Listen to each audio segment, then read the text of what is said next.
Hey guys, welcome to my new movie collections update video for the month of December. This will probably be the last video in my movie collections update series I'm going to do for this year.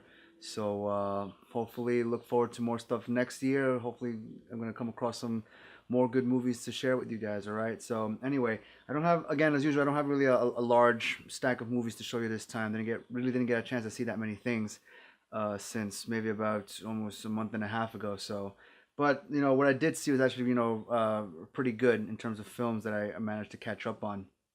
Anyways, let's get started, all right? So the first film basically that I want to show you guys that I saw recently is actually the cult classic, The Breakfast Club.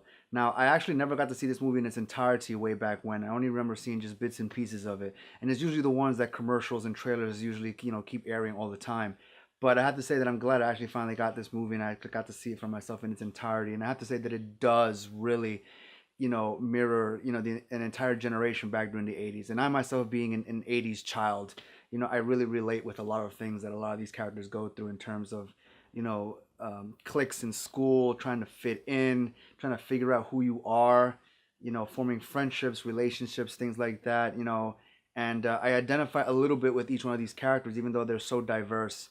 But I'll go specifically say that I probably fall anywhere between Judd Nelson's character and Anthony Michael Hall's character. Those two extremes in terms of differences. But I say that I kind of, back during high school, maybe exhibit a little bit of both of those characteristics or a combination of the two, although I tended to be more on one rather than the other. But anyway, I really loved this movie a lot. I enjoyed everything that it had to basically say about, being back in high school and just trying to fit in. It was really amazing just seeing Anthony Michael Hall, Molly Ringwald, Judd Nelson, Ali Sheedy, and Emilio Estevez so young in this movie, and how well they pretty much just performed their characters so well.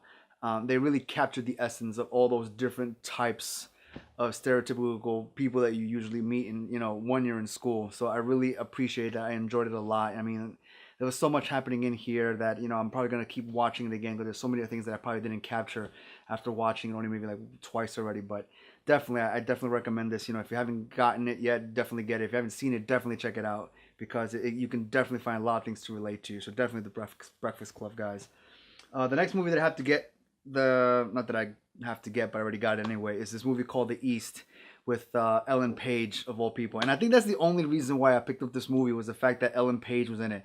And why is because of I've been watching this playthrough of the game Beyond Two Souls on a PS3, and they use Ellen Page's likeness to be the main character of the film. I mean, basically, it is Ellen Page who's the main character in that game, and there's a lot of differences of opinions concerning that game, but a lot of those opinions seem to be going more towards one direction in terms of it not being very popular. But anyway, regardless of that, I'm not here to talk about the game, but I'm here to talk about this film called The East. And basically, it's about this character played by Britt Morgan, who is part of a secret like intelligence gathering firm, and she's sent in to go investigate the whereabouts and activities of this group that's known as the East. They're basically a bunch of other young people that are engaged in trying to bring awareness to the public about a lot of the corporate scams, a lot of the environmental disasters that are happening by big companies that keep purposefully trying to damage the environment, or just politicians that are just trying to do things for money, or just companies that are harming people's health and things like that. So she is sent in there to go investigate on their whereabouts and their current activities and to report back. But as the movie progresses, the character ends up becoming so involved with the cause that she begins to question whether anyone has any right to stop activists that are trying to bring a lot of these hidden truths to the public eye. So it's one of those films basically, and in some ways it kind of touches upon things dealing with Occupy Wall Street, because there's a lot of those undertones going on within this movie about that, in terms of groups like Anonymous, actually more specifically, in terms of going in there, leaking a lot of real dirt on a lot of companies that have been doing a lot of bad dealings and stuff like that, and making the public aware that this is what's going on. So the East kind of behaves this way, but they're trying to take more active roles and really trying to damage those that are doing society a lot of harm. And she's questioning her people that are trying to tell her to go in here and investigate all this stuff, and at the same time that she begins to question what the members of the East are doing, but she begins to understand why she does it, and she questions her own role in all of this. So pretty much that's the entire plot of the film, of what happens, without giving away, hopefully not too much, and of course not giving away the ending, because I thought it was actually a pretty interesting film, especially even how it all kind of wraps at the end. It was actually pretty thoughtful, I guess. But other than that, I thought it was a fairly decent film. Like I said, Ellen Page is in this movie, and I don't know if for some reason, as I was watching, I was kind of thinking maybe this ended up being like the live action version of Beyond Two Souls, but thankfully it's not. But other than that, everyone really did a great job. Performances were great on everyone's part, so definitely I'd say check it out, The East.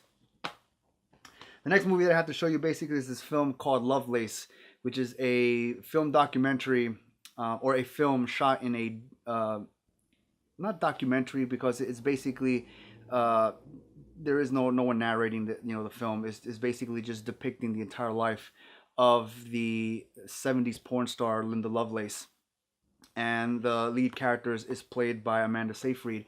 And I have to say that it was truly interesting, actually, getting to see this perspective, on the life of this particular individual, and how she kind of got thrown into that world, how she was basically in a lot of abusive relationships with her then husband at the time, and how that pretty much just forced her to continue in the porn industry. And how she tried to get away, how she realized that this wasn't what she wanted, and that the relationships that she was having at the time weren't healthy.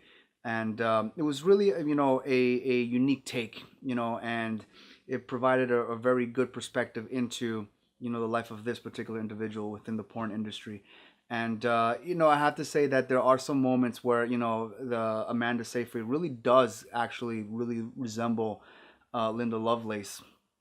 And again, I mean, it's one-sided, of course, because it's told from the perspective of Linda Lovelace's character anyway. So a lot of people might have problems with the fact that it's being told that way, so you don't really get a lot of perspectives, like what about the other side, what were the other people, what was their take on this whole situation dealing with this person.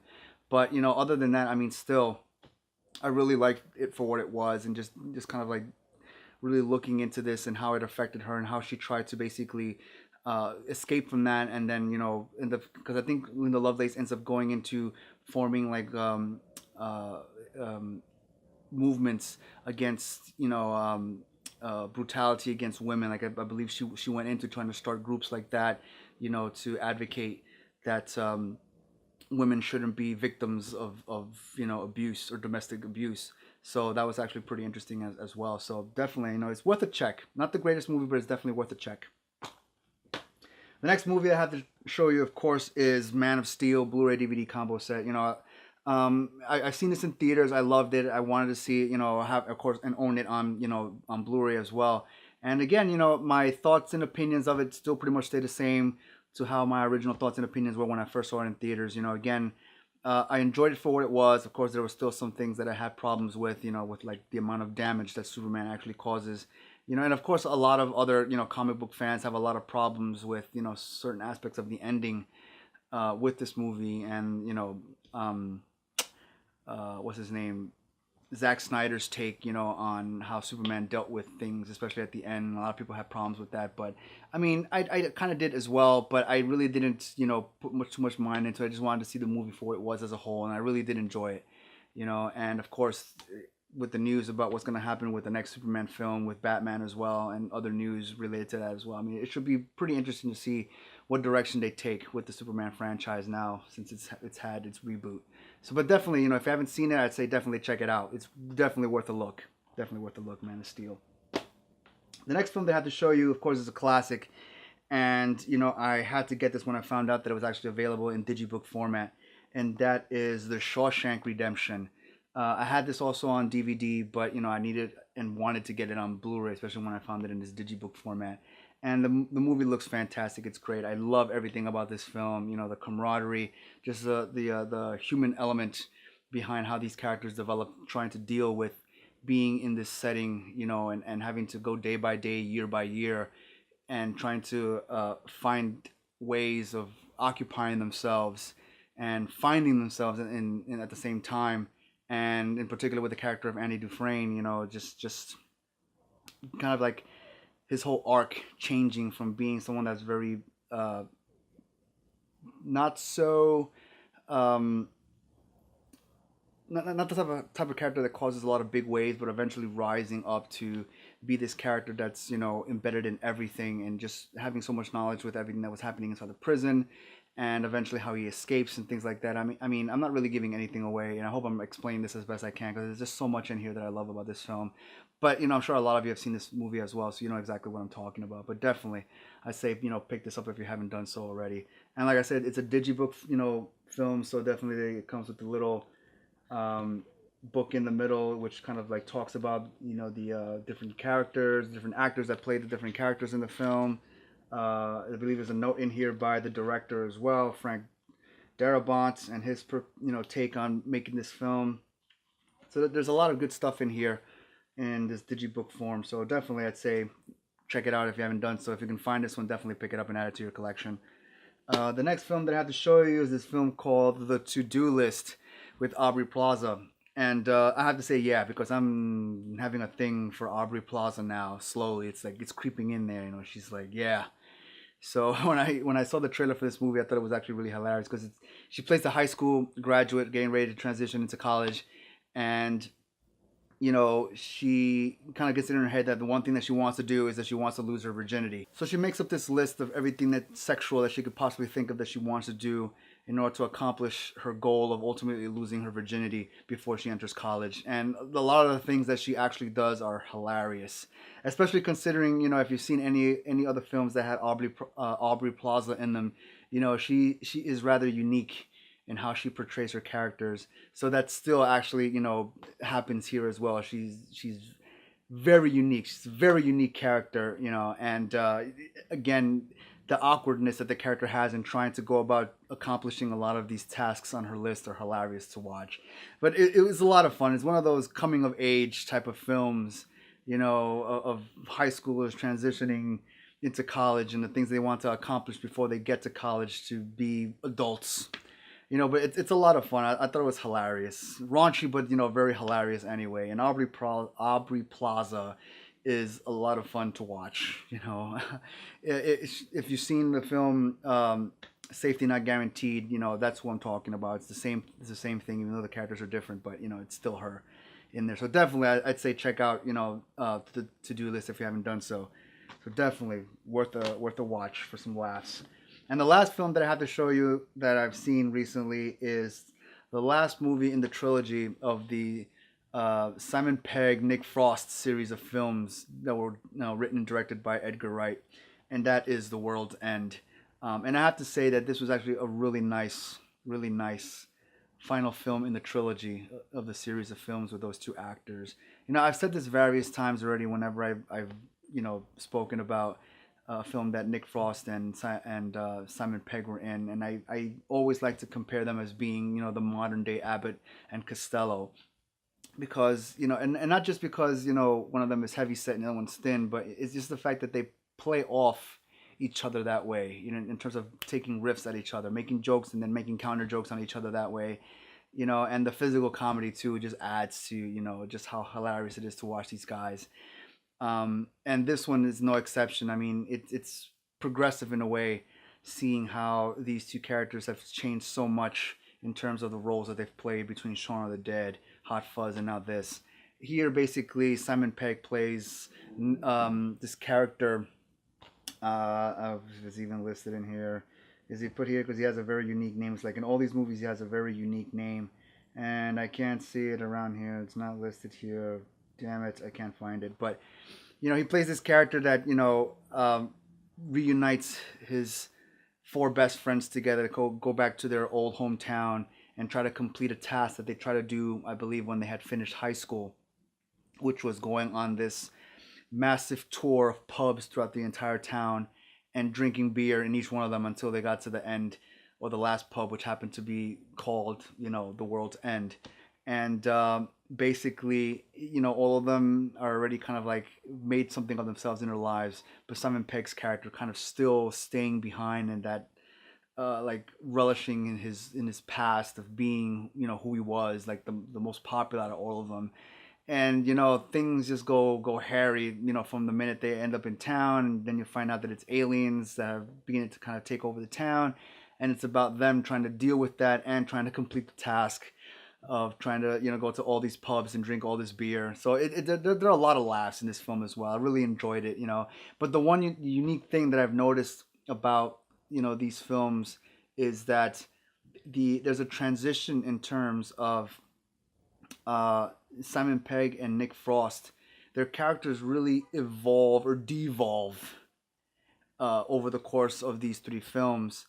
Whereas it feels like in Shaun of the Dead, it was Simon Pegg's character that was more um, the employed man of somewhat status in town, and you know, Nick Frost was, you know, the quote unquote drug dealer in that movie.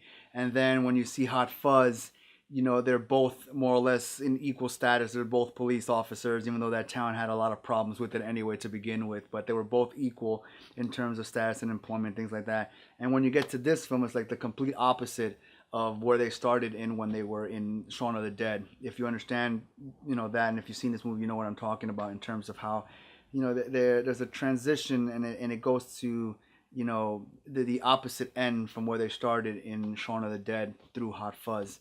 But overall, regardless of that, this movie was really a lot of fun, and I really enjoyed it. You know, I'm glad they did it.